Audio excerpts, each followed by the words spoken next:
সকালে একটু বেরিয়ে পড়লাম একটু ঘুরবার জন্যে। দেখুন কেমন কেমন গাছপালাগুলো বেশ ভালো লাগছে। সুপ্রভাত বন্ধুরা, আশা করি আপনারা সবাই ভালো আছেন। আজকে নিয়ে চলে এসেছি মাটন। তো আজ বুধবার, ভাবলাম একটু মাটন বানাই। তো মাটন বানাবার জন্য মাটনটা ধুয়ে রেখে দিয়েছিলাম। প্রথমে আমি গামলাটার মধ্যে সর্ষের তেল, হলুদ আর 1 চামচ নুন দিয়ে এই মাটনগুলো দিয়ে দিচ্ছি। হলুদ নুনটা আগে দিলাম এই জন্যে যে মাটনটা দেওয়ার পর আবার হাত ধুতে হবে, একবারে মেখে টেকে রেখে নেবো। সেই জন্য আগে মশলাগুলো দিয়ে দিলাম, হলুদ, নুনটা, তেলটা দিয়ে মাটনগুলোকে খুব ভালো করে মেখে যতক্ষণ আমি পেঁয়াজ কাটবো, মশলাপাতি করবো, ততক্ষণের জন্য এটা রেস্টে দেবো। এখন খুব ভালো করে মাখা হয়ে গেছে। এটা 750 মাংস। চাপা দিয়ে ছেড়ে দিলাম। এসে গেলাম আবারও রান্নাঘরে। তেজপাতা দিলাম, কাঁচা লঙ্কা কুচিয়ে দিলাম আর কিছুটা গরম মশলা দিয়ে পেঁয়াজগুলো ভেজে নিচ্ছি। পেঁয়াজটা আমি 500 নিয়েছি। দিয়ে পেঁয়াজগুলোকে আমি ভালো করে ভেজে নেব।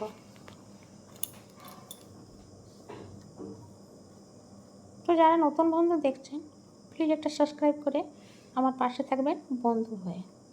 দিয়ে দিলাম আদা রসুনের পেস্ট। আদা রসুনের পেস্ট দিয়ে পেঁয়াজটাকে খুব ভালো করে ভেজে নিচ্ছি। যেমন যেমন জিনিস দেবো তেমন তেমন করে ভাজতে যাব পেঁয়াজটা। আপনিতেই পেঁয়াজটা লাল হয়ে যাবে। তারপরে দেখুন পেঁয়াজের কালারটা একদম চেঞ্জ হয়ে গেছে, অনেকটা ভাজা হয়ে গেছে। এবারেতে একে একে মশলা দিয়ে দিচ্ছি। হলুদ গুঁড়ো দিচ্ছি, লঙ্কা গুঁড়ো দিচ্ছি, একটু জিরে গুঁড়ো আর দিয়ে এগুলোকে মেখে নেবো, মানে ভেজে নেবো। মশলাগুলো একটু ভালো করে ভাজা হয়েছে, দেখুন কালারটা চেঞ্জ হয়েছে আর মশলাটাও ভাজা হয়ে গেছে খুব ভালো করে একেবারে। এবার আমি দেবো বিরিয়ানি মশলা, যার জন্য বিরিয়ানি বানাচ্ছি না, কিন্তু এটা মাটনই তৈরি হচ্ছে। মাটন মশলার জায়গায় আমি দিচ্ছি বিরিয়ানি মশলা। একবার বানিয়ে খেয়ে দেখতে পারেন, দারুণ হয় খেতে, কিন্তু আর একটু চেঞ্জও হয়ে গেল খাওয়াটা। তো একঘেয়ে ওই মাটন মশলা দিয়ে আর আদা জিরে বাটা দিয়ে ভাল লাগে না খেতে। বিরিয়ানি মশলা দিয়ে একবার বানিয়ে দেখতে পারেন, খুব ভালো হয় খেতে। বিরিয়ানি মশলাটা দিয়েও আমি খুব ভালো করে ভেজে নিয়েছি। এবার পিষে রেখেছি দুটো টমেটো, একটু মোটা মোটা করে পিষেছি, ফাইন পেস্ট না। এটাকে দিয়েও ভালো করে ভেজে নিয়ে এলাম পেঁয়াজটাকে। দেখুন পেঁয়াজটা কত ভালো করে ভাজা হয়ে গেছে, মশলাগুলো এগুলো খুব ভালো করে। এবার আমি কিনে দিচ্ছি একটু চিলি অয়েল, মানে লঙ্কার তেল। এটা রেডিমেড। 1 ঢাকা আমি এই চিলি অয়েল দিলাম। এটাতে কালারটা খুব ভালো আসে আর একটু তেলা তেলা হয় জিনিসটা দেখতে, খেতেও ভালো লাগে বেশ। ভাজা হয়ে গেছে তেলটা দিয়েও।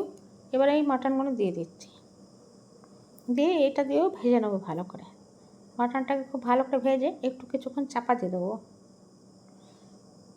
মাটনটাতে আমি নুন দিয়ে মেখেছিলাম, 1 চামচ নুন দিয়েছিলাম প্রথমে। নুন, তেল আর সামান্য হলুদ দিয়ে মেখেছিলাম। তাই জন্য নুনটা আর দেবো না, পরে দেবো, যখন জল দেবো তখন।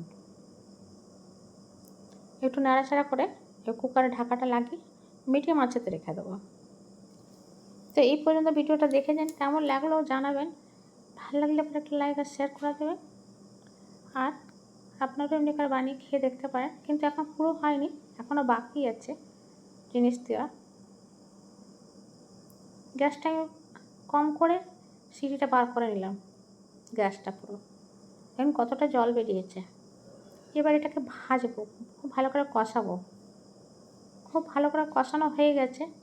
এবার এতে দিয়ে দেবো জল, নুন, এসব।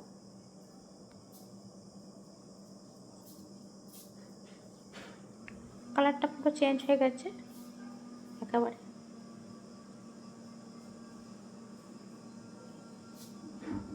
এবার হিসাব মতন জল দিয়ে দিচ্ছি। একটু আমি সুষুম জল দিলাম, ঠান্ডা জল না, একটু সুষুম জল। আর দিলাম পরিমাণ মতন নুন দিয়ে এবার কুকারটাকে চাপা দিয়ে দিচ্ছি। 3টে সিটি মারবার পর ফিরে আসছি। গ্যাসটা বন্ধ করে দিয়েছি, পুরো এর ভাপটা বেরিয়ে গেছে, তবে কুকারটা খুললাম। এবার আবার থেকে গ্যাসটা জ্বালিয়ে এতে একটুখানি ঘি দিয়ে দেবো লাস্টে। গরম মশলা আর দেবো না, গরম মশলা প্রথমেই ফোড়নে দিয়েছিলাম। তো সামান্য একটু ঘি দিয়ে নাড়াচাড়া করে আমার মটনটা তৈরি হয়ে গেল। তো কেমন লাগলো বন্ধু জানাবেন। আশা করি ভালো লেগেছে। ভালো লাগলে পরে লাইক আর শেয়ার করে দেবেন, কমেন্টে দিতে জানাতে ভুলবেন না।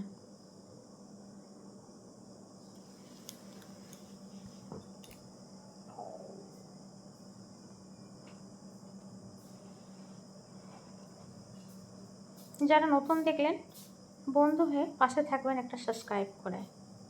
ভিডিওটা দেখবার জন্য আপনাকে অনেক অনেক ধন্যবাদ। আপনি ভালো থাকবেন, সুস্থ থাকবেন। আবারও দেখা হবে নতুন একটা রান্না নিয়ে। নমস্কার।